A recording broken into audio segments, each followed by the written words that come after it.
Bienvenue pour ta séance d'art-thérapie. Aujourd'hui, je te propose un exercice assez simple, l'exercice de la rosace.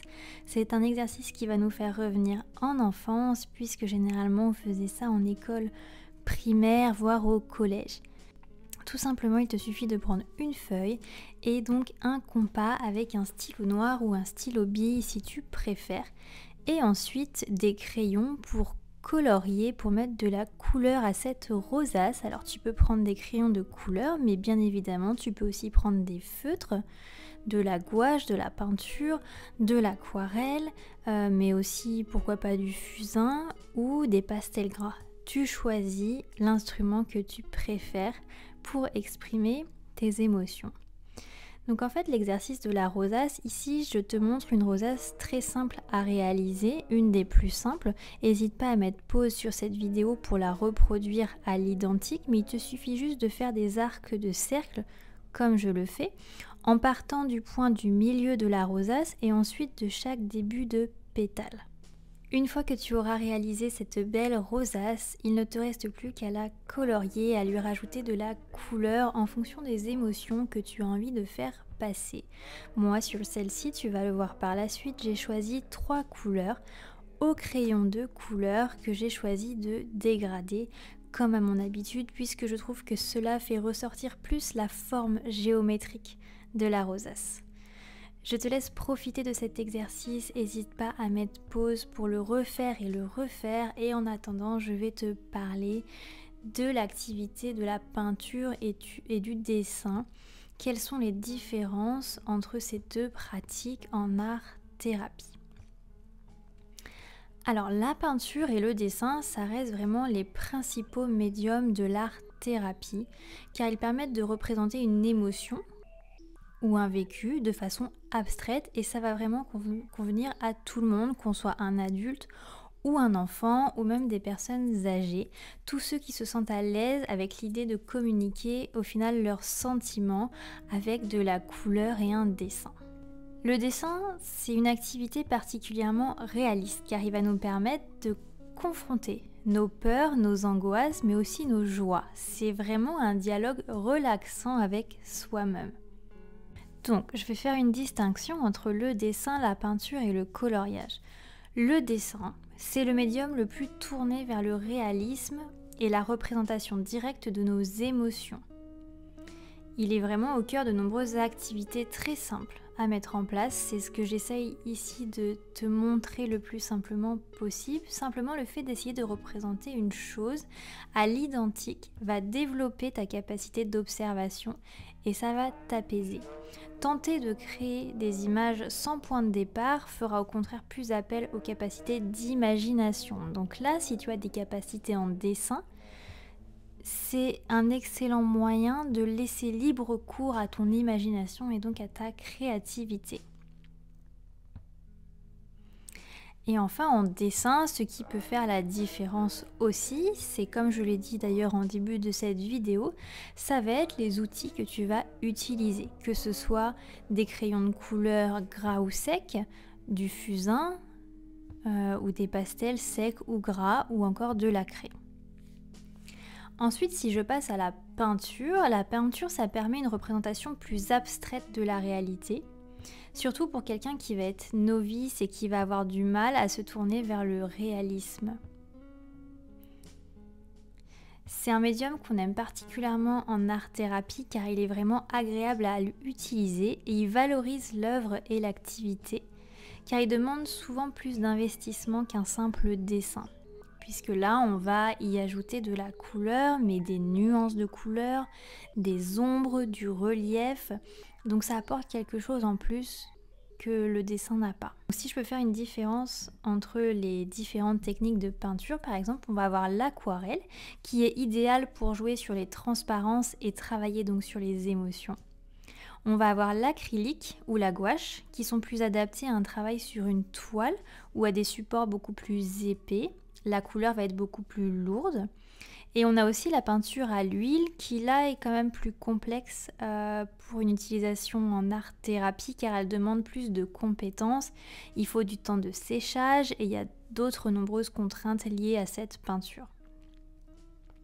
Mais on peut aussi parler des peintures plus spéciales, si je peux dire, comme des peintures brillantes, des peintures métallisées aussi, qui peuvent apporter du peps à un dessin et que certaines personnes ont envie d'utiliser pour transmettre certaines émotions.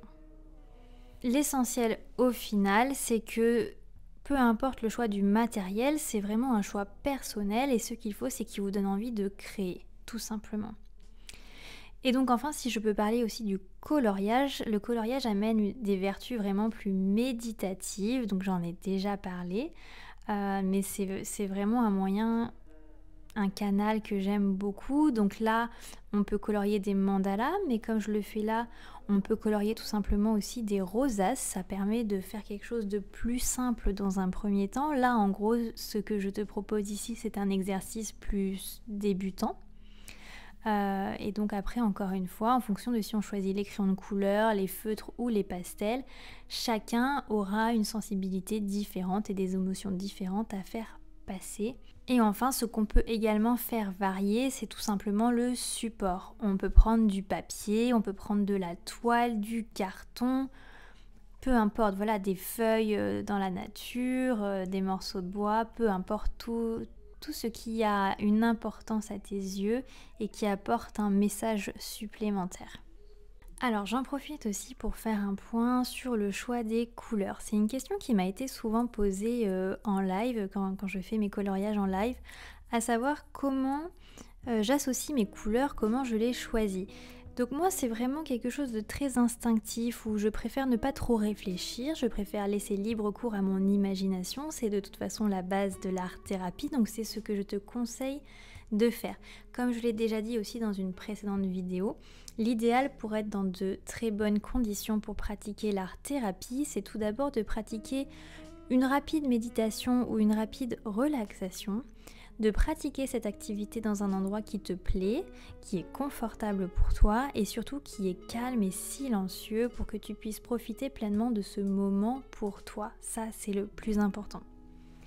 Et donc ensuite, le choix des couleurs, normalement, doit venir assez naturellement. Donc bien évidemment, si tu fais un dessin, tu reproduis un dessin ou si tu colories un dessin concret, je prends un exemple, je sais pas, des animaux ou des fleurs dans le jardin, bien évidemment que les couleurs vont être assez logiques.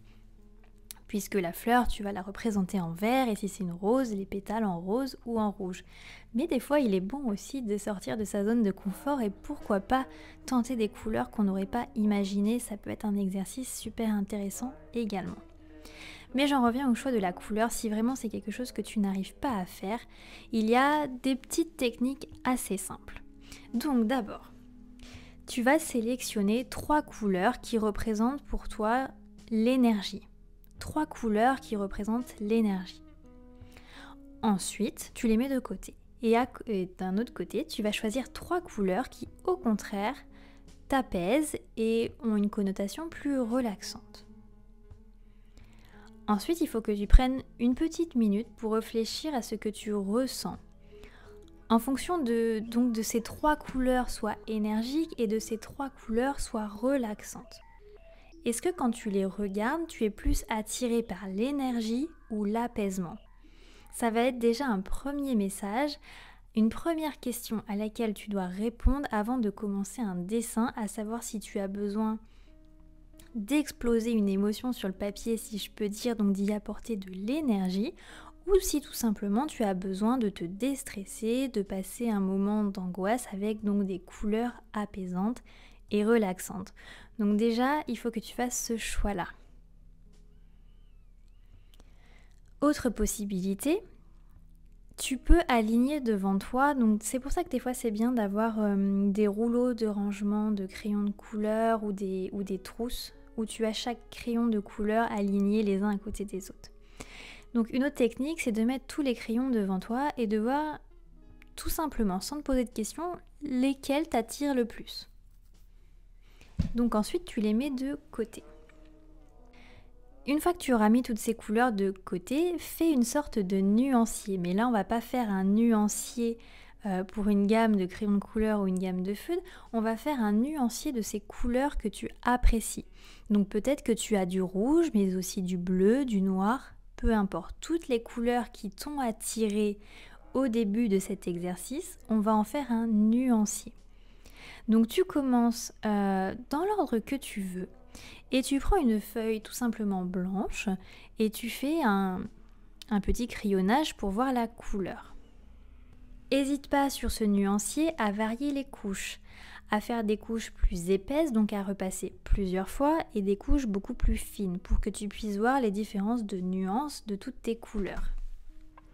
Et donc normalement, le simple fait d'avoir choisi juste par instinct tes couleurs et de les avoir posées sur papier, une fois que tu les auras posées sur papier, tu vas être, comme tu as été attiré par les crayons, tu vas être attiré par la couleur.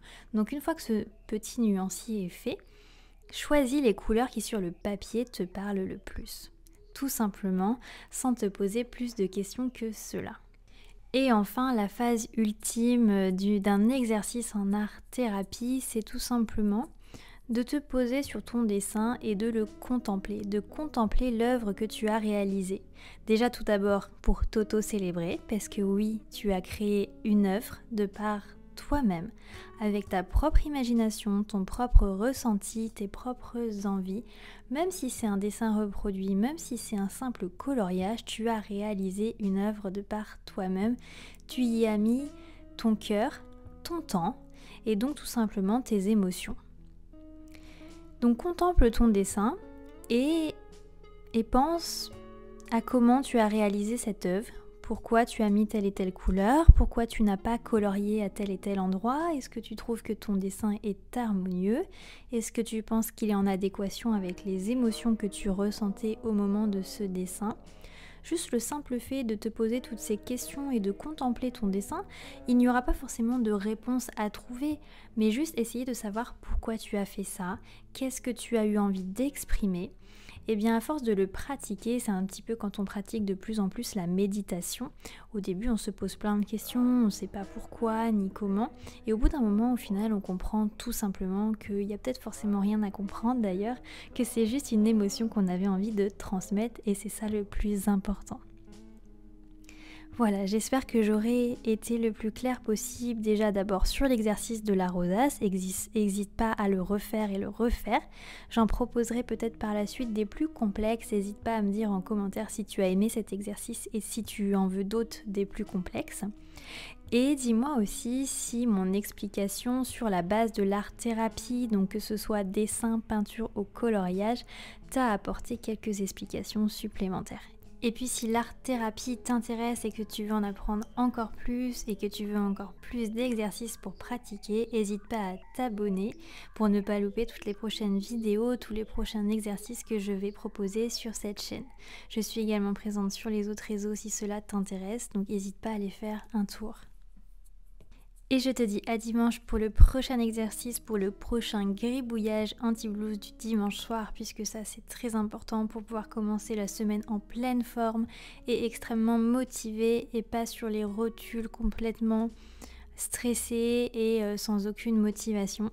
Et lundi soir, le prochain épisode sur l'étude de la couleur en art-thérapie. Je te laisse profiter de cette fin de rosace et je te dis à très bientôt.